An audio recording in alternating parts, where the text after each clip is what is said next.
So in this video, this is kind of our last purely for loop practice video, like advanced for loop practice video. We'll definitely be using for loops from here on out, but this is going to be my last video in Unit 7. And let's just kind of run our program to see what we got here, and then we'll break down the code in a little bit. So in our program, we've got a little spaceship thingy that I can move using my up and down arrow keys.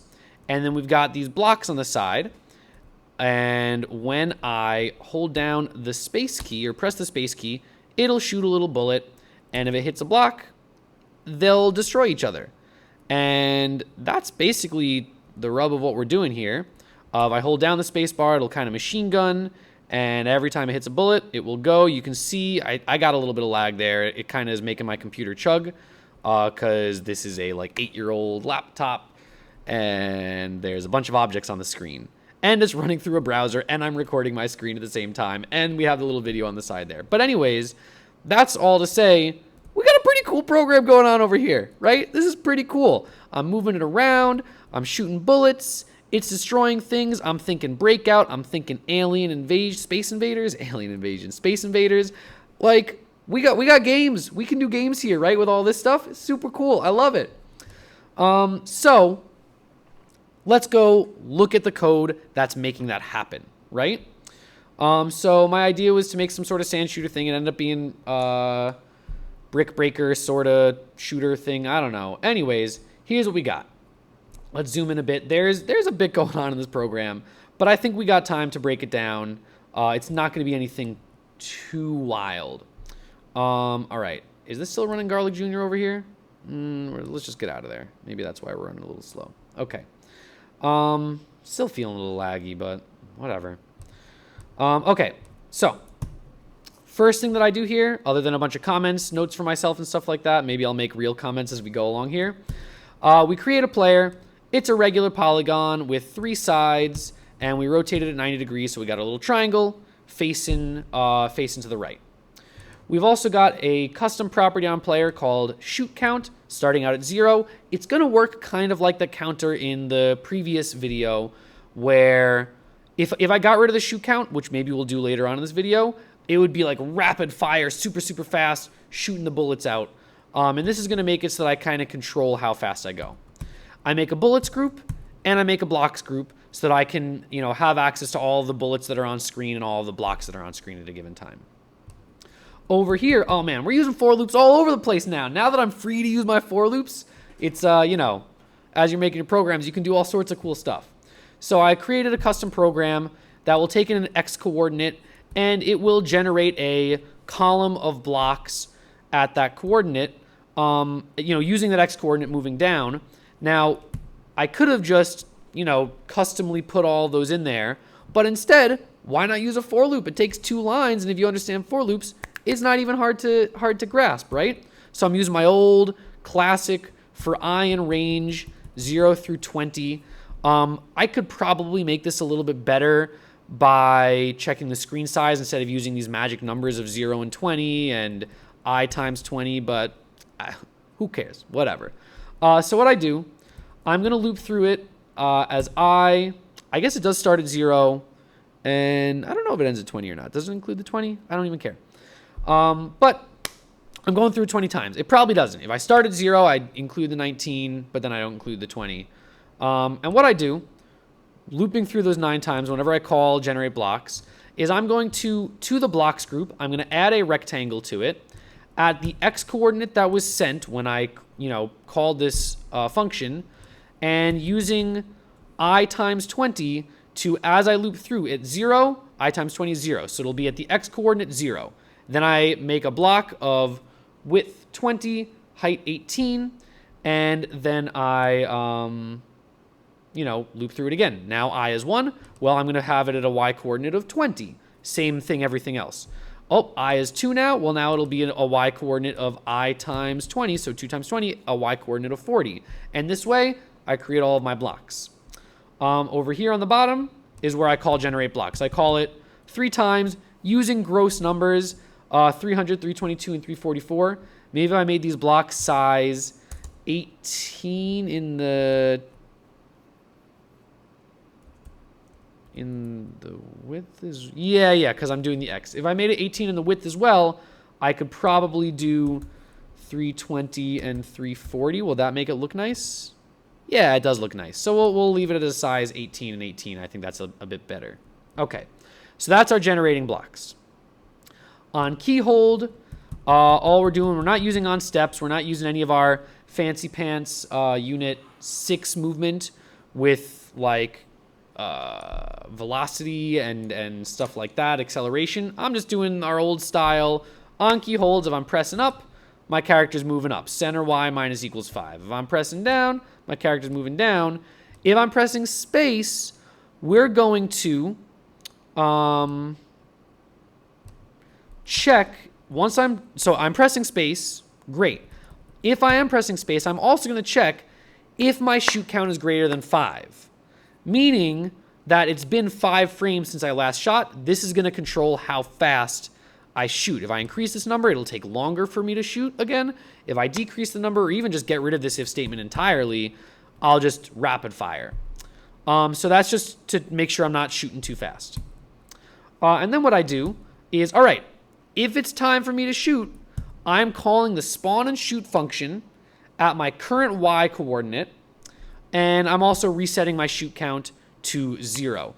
And now that I'm thinking of this, I should probably have the shoot count being set in spawn and shoot.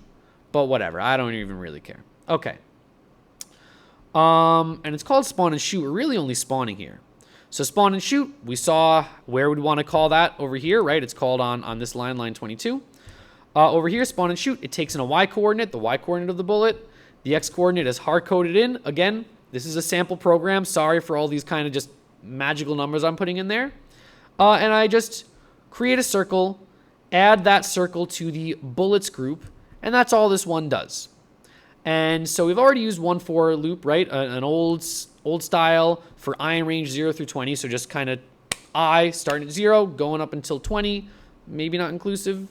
That's that, to be decided. I'm not going to figure it out right now. I don't really care that much. But now we get into the onStep function, which is really the last part that we haven't seen yet. So that's all the stuff that the user controls, right? We're going to generate blocks at the beginning. The user's not controlling that. I'll make my level. I'll generate all the blocks I want. And here, the user, I can press up or down to move them. I can press space to shoot, controlled by a certain speed of how much I want to shoot, and I'll spawn bullets and add them to the bullets group. Next, here's just what the program's going to do every time we go through a frame. So first of all, we're always just going to be constantly counting, right? We're always counting to see, how long it's been, and that only ever gets reset whenever I shoot, right? And since I wait until I've been past 5, this will, even at 5, it'll keep counting forever, right? So that's just always going, just counting to make sure that I'm not shooting too quickly. And then over here, we're going to do for each bullet inside of the bullets group. So every single frame, every single bullet, I'm going to move it to the right. I'm going to increase its X coordinate by 10. I'm also going to check, just like in that previous video, if my center X is clearly off the screen, it's greater than 450, we're just going to remove that bullet from the group so that we can forget about it, delete it. I'm not really sure how the garbage pickup works in this, in CMU CS Academy's libraries or in Python in general. So we'll be nice. We'll delete some of the stuff for them. Now, and here's the fanciest part of all of this. And by the way, if you can avoid doing this, just, as you move forward in programming, a loop in a loop, never a good idea. Always really bad idea. But we're not making some program that cares about efficiency or big O calculations or anything like that at this point. We're just kind of playing around. But just I can't help but say it. A loop in a loop, never your best idea. But we're going to do it here. So yeah, just like how you can nest if statements, you can nest loops. And you can put if statements inside of loops, or in this case, we have an if statement inside of a loop, which is itself inside of a bigger loop. So let's see what all of this does.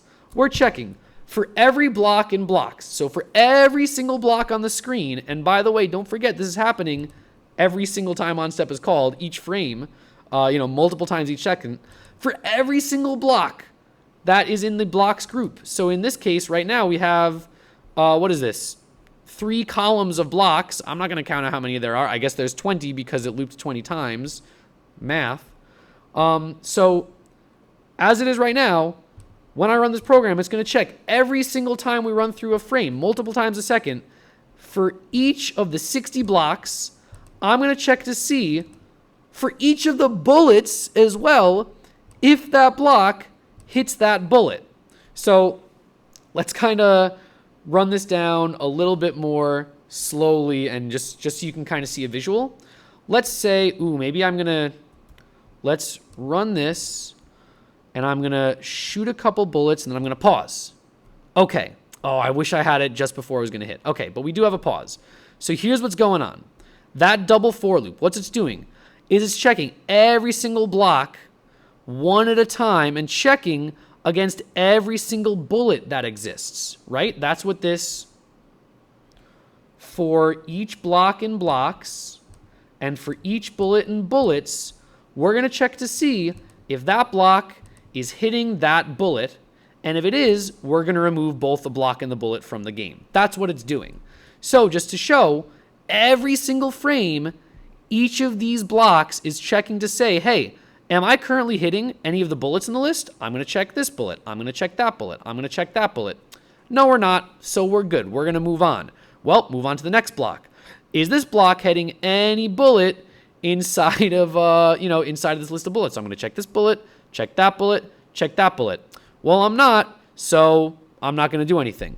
And it goes through every single block, checking every single bullet. You can see why this double loop, you're going to be doing a lot of calculations every single moment, multiple times a second. Now, if it does happen to be hitting it, what it does is it finally goes into, right, whenever this bullet, it's going to end up hitting this one eventually. We can see that. Eventually, we'll run through each of these, and we'll get to this block, and it's going to be checking, do I hit any of the bullets? Don't hit that one, don't hit that one, don't hit that one. But when this one does, and I'll unpause it in a moment, and maybe I should change my frames per second? Ooh, let's change. Well, we'll run it at full speed, and then we'll change the frames per second. When I run this bullet eventually is going to hit that guy. It didn't hit any of those because it wasn't hitting that shape, and they'll delete each other. This bullet will delete that block. They'll get deleted at the same time when they hit each other. This bullet will end up eventually hitting that. They'll delete each other, and this bullet will kind of soar through. So let's let it run through. Boom, boom, boom. That's how it goes. So yeah, let's just do this nice and slow. Let's change our, what the heck is it? App dot frames per second? That's not what it is. Let's check the docs just to see, get a kind of final, so I can narrate it as it's going. Is it steps per? Oh, it's steps per second, not frames per second. Steps per second. Okay. So we're going to set app.steps.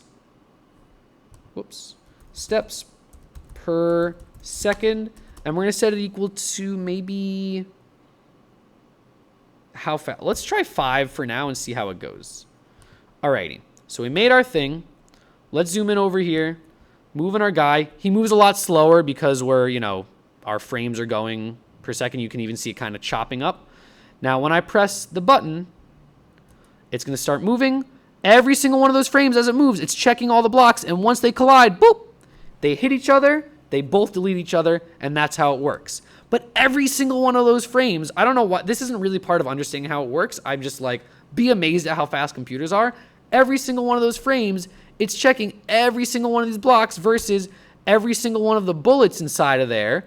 And they're checking to see if I'm hitting it. And once I do hit, boop, they delete each other. And this is where lag comes from, where once you have these double loops and you're checking all these different objects and stuff, while your computer's doing all this other stuff, eventually, if I shoot enough bullets, I was noticing it. Maybe you'll notice in the video too. But right now, I got rid of the frames per second. It's running pretty smoothly.